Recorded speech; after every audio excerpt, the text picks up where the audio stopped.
Қайырлы күн баршаңызға, менің каналыма қош келдіңіздер.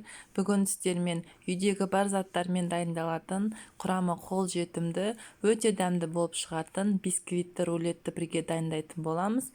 Видеоны соңына дейін тамашалаңыздар. Дәл осы рецептпен жасап беруге сіздерге кеңес беремін. Bir жасағаннан өте керемет дәмді болып шығады. Және де менің каналыма тіркелуді ұмытпаңыздар. Ең алдымен бисквитімізді дайындауға кірісеміз. Жұмыртқамызды жақсылап миксерлеп аламыз. Жұмыртқамыз ағара бастаған кезде үстінен қантымызды саламыз. Қажетті құрамның барлығын төменге описанияға қалдырып кетемін, сол жерден кіріп қарай аласыздар. Одан кейін үстінен 2 ас қасық сұйық құямыз. Одан кейін ұнымыздың үстіне 1 шай қасық қопсытқышымызды салып, електің көмегімен өткізіп қосып аламыз.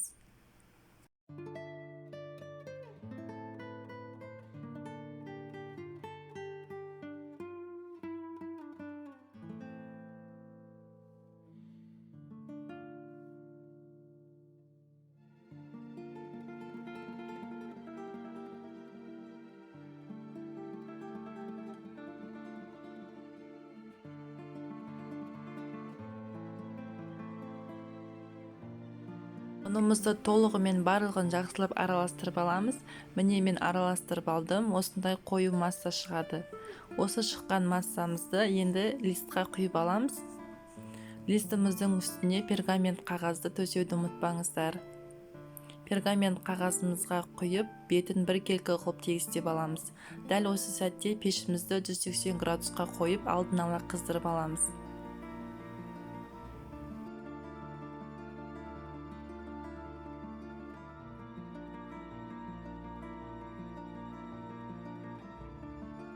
Болған рулетімізді қызып тұрған пеште 180 градуста 10-15 минутта пісіріп аламыз.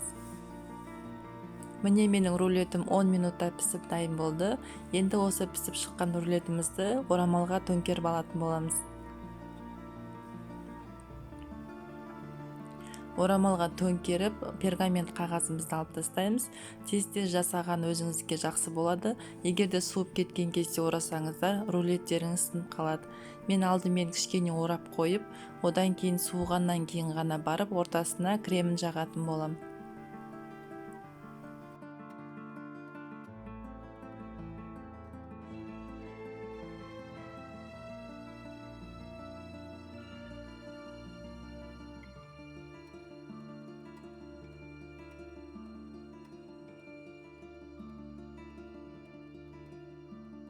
Рулет толығымен суып дайын болды. Енді ортасына крем жағамыз. Кремді өз қалауларыңызша жақсаңыздар болады. Мен сливкиді миксерлеп алып жақтым. Ортасына варенка жақсаңыздар да, сгущенка или варенье жақсаңыздар да өте дәмді болып шығады. Кремді толығымен жағып шыққаннан кейін орап шығамыз.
Дайын болған рулеттің бетіне әдемілік үшін шоколадты сеуіп шықтым.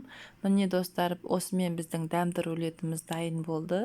Жасап көріңіздер, сіздерге ұнайды деген сенімдемін. Баршаңызға ас болсын.